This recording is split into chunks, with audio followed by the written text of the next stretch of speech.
चलिए जानते हैं उत्तर प्रदेश की 25 बड़ी खबरों को सबसे पहले। पर आप ऐसे वीडियो को कौन से गांव और शहर से देख रहे हैं, कमेंट करके जरूर बताएं। लाइक और सब्सक्राइब जरूर करें। उत्तर प्रदेश में आज 4 जनवरी 2026 को नए साल के आने पर कई महत्वपूर्ण योजनाओं और बदलावों की शुरुआत हुई है। किसान को बड़े राहत मिली, महिलाओं को लेकर बड़ा फैसला, या पुलिस भर्ती का इंतजार कर रहे युवा हों, या फ्री राशन की उम्मीद लगाए बैठे परिवार, आज सबके लिए बड़ी खबरें निकल कर आई हैं। अगले 10 मिनट में हम आपको प्रदेश की 50 ऐसी खबरें बताएंगे जो सीधे आपसे जुड़ी हैं। तो बिना किसी देरी के चलिए शुरू करते हैं आज का मुख्य बुलेटिन। लाखों लोगों के लिए खुशखबरी। प्रदेश में फंसे 8 लाख नए राशन कार्डों के वितरण का रास्ता साफ हो गया है। खाद्य मंत्री ने आदेश दिए हैं कि पात्र लाभार्थियों का वेरिफिकेशन पूरा कर तुरंत कार्ड बांटे जाएं। योगी सरकार ने नए साल का तोहफा देते हुए यूपी पुलिस में 32,669 पदों पर सीधी भर्ती का नोटिफिकेशन जारी कर दिया है। यूपी में ठंड और कोहरे ने अपना प्रचंड रूप दिखाना शुरू कर दिया है। मौसम विभाग ने अगले 48 घंटों के लिए 35 जिलों में रेड अलर्ट जारी किया है। आगरा, लखनऊ और कानपुर में घना कोहरा रहेगा और कुछ हिस्सों में बारिश की भी संभावना है। महंगाई और राहत। नए साल पर कमर्शियल गैस सिलेंडर के दाम 11 रुपए बढ़ा दिए गए हैं। हालांकि आम जनता के लिए राहत की बात यह है कि सीएनजी और पीएनजी की कीमतों में 2 रुपए की कटौती की गई है। सोने का भंडार। एक रिपोर्ट के मुताबिक भारतीय घरों में देश की जीडीपी से भी ज्यादा मूल्य का सोना करीब 34,600 टन जमा है, जो भारतीयों की सुरक्षा और भरोसे का प्रतीक है। यूपी विकास प्रोजेक्ट्स। साल 2026 में उत्तर प्रदेश को 10 बड़े प्रोजेक्ट्स की सौगात मिलेगी, जिसमें गंगा एक्सप्रेसवे और कानपुर क्रिकेट स्टेडियम मुख्य आकर्षण होंगे। माघ मेला प्रयागराज। संगम नगरी प्रयागराज में 3 जनवरी से माघ मेला शुरू हो रहा है, जिसमें पहली बार किन्नर अखाड़ा भी अपने पूरे लाव लश्कर के साथ शामिल हुआ है। कानपुर रजिस्ट्री विभाग में इनकम टैक्स की बड़ी रेड। 5 घंटे में 1,100 करोड़ रुपए की हेराफेरी मिली। वाराणसी। नए साल पर तोहफा। सीएनजी और पीएनजी की कीमतों में भारी कटौती। रेलवे 12 जनवरी से रिजर्वेशन के लिए आधार कार्ड लिंक होना अनिवार्य होगा। अयोध्या राम मंदिर प्राण प्रतिष्ठा की दूसरी वर्षगांठ पर लाखों श्रद्धालुओं ने किए दर्शन। अमरोहा स्कूल में बुर्का पहनकर डांस करने वाले लड़कों पर पुलिस ने शुरू की जांच। लखनऊ। अब मकान का नक्शा पास कराने के लिए दफ्तर जाने की जरूरत नहीं, ऑनलाइन फास्ट पास शुरू। कक्षा 4 की गणित की किताबों में अब अयोध्या राम मंदिर के चित्र और सवाल शामिल होंगे। संभल मस्जिद के पास कब्रिस्तान की जमीन से 22 अवैध निर्माणों को ढाया गया। स्वास्थ्य। केजीएमयू और पीजीआई के 650 डॉक्टर छुट्टी पर, इलाज के लिए लंबी कतारें।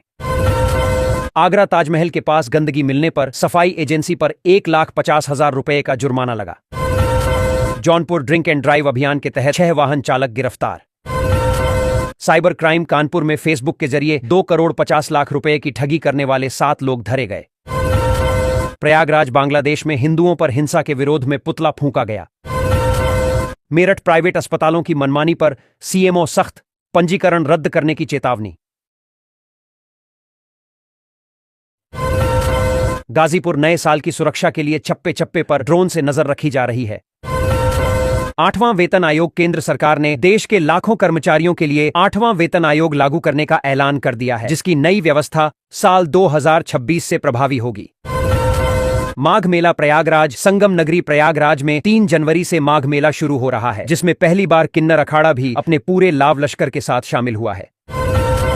परमाणु ठिकानों की सूची। भारत और पाकिस्तान ने 35 साल पुरानी परंपरा को जारी रखते हुए अपने अपने परमाणु ठिकानों की जानकारी एक दूसरे के साथ साझा की है। सरकारी भारत टैक्सी। केंद्र सरकार ने ओला और उबर जैसी निजी कंपनियों को टक्कर देने के लिए अपनी भारत टैक्सी सेवा शुरू की है, जिसका किराया निजी टैक्सी से 30% तक सस्ता होगा। विदेश मंत्री का दौरा। विदेश मंत्री एस जयशंकर ने बांग्लादेश की पूर्व पीएम खालिदा जिया के अंतिम संस्कार के दौरान पाकिस्तानी संसद के स्पीकर से मुलाकात कर हाथ मिलाया। हिमाचल फार्मा संकट। केंद्र सरकार के नए फैसलों के कारण हिमाचल प्रदेश की करीब 500 फार्मा कंपनियों पर ताला लटकने का खतरा पैदा हो गया है, जिससे दवाओं की किल्लत हो सकती है। माघ मेला प्रयागराज। संगम नगरी प्रयागराज में 3 जनवरी से माघ मेला शुरू हो रहा है, जिसमें पहली बार किन्नर अखाड़ा भी अपने पूरे लाव लश्कर के साथ शामिल हुआ है। असम बाबू स्कीम। असम सरकार ने ग्रेजुएशन और पोस्ट ग्रेजुएशन कर रहे छात्रों के लिए मासिक वित्तीय सहायता की घोषणा की है, जिसमें 1,000 से 2,000 रुपए तक की मदद दी जाएगी। सिगरेट और तंबाकू महंगे। सरकार ने तंबाकू उत्पादों पर अतिरिक्त एक्साइज ड्यूटी लगाने का फैसला किया है, जिसके कारण 1 फरवरी से स्मोकिंग करना काफी महंगा हो जाएगा। Switzerland blast. नए साल के जश्न के दौरान स्विट्जरलैंड के एक रिसोर्ट में भीषण धमाका हुआ, जिसमें करीब 40 लोगों के मारे जाने की दुखद खबर सामने आई है। राहुल गांधी का शिविर। कांग्रेस नेता राहुल गांधी कुरुक्षेत्र में 10 दिनों के प्रशिक्षण शिविर में भाग लेंगे, जहां वे आगामी चुनावों को लेकर कार्यकर्ताओं को जमीनी फीडबैक देंगे। बचत योजनाओं का ब्याज। सरकार ने सुकन्या समृद्धि और पीपीएफ जैसी छोटी बचत योजनाओं की ब्याज दरों में कोई बदलाव नहीं किया है। पुरानी दरें ही लागू रहेंगी। धार्मिक स्थलों पर भीड़। नए साल के मौके पर बांके बिहारी और वैष्णो देवी जैसे मंदिरों 3 में भारी भीड़ उमड़ी, जिसके चलते प्रशासन को रजिस्ट्रेशन तक रोकने पड़े। मौसम की चेतावनी। दिल्ली एनसीआर में प्रदूषण और ठंड का डबल अटैक जारी है। वहीं यूपी के 35 शहरों में घने कोहरे को लेकर रेड अलर्ट जारी किया गया है। अमित शाह का बंगाल दौरा। गृह मंत्री अमित शाह ने कोलकाता में ममता सरकार पर जमकर निशाना साधा और कहा कि वहां की जनता माफियाओं के कारण पलायन करने को मजबूर है। मंत्रियों की संपत्ति। बिहार के मुख्यमंत्री नीतीश कुमार और उनके कैबिनेट मंत्रियों ने अपनी संपत्ति का ब्यौरा सार्वजनिक किया है, जिसमें कई मंत्री मुख्यमंत्री से ज्यादा अमीर पाए गए हैं।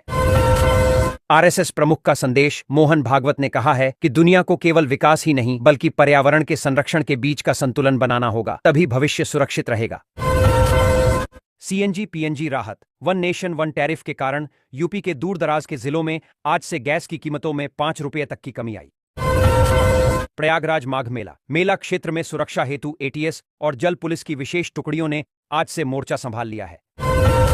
नोएडा लखनऊ चेकिंग। नए साल के जश्न के बाद आज सुबह से ही प्रमुख चौराहों पर ड्रिंक एंड ड्राइव के खिलाफ सघन अभियान जारी है।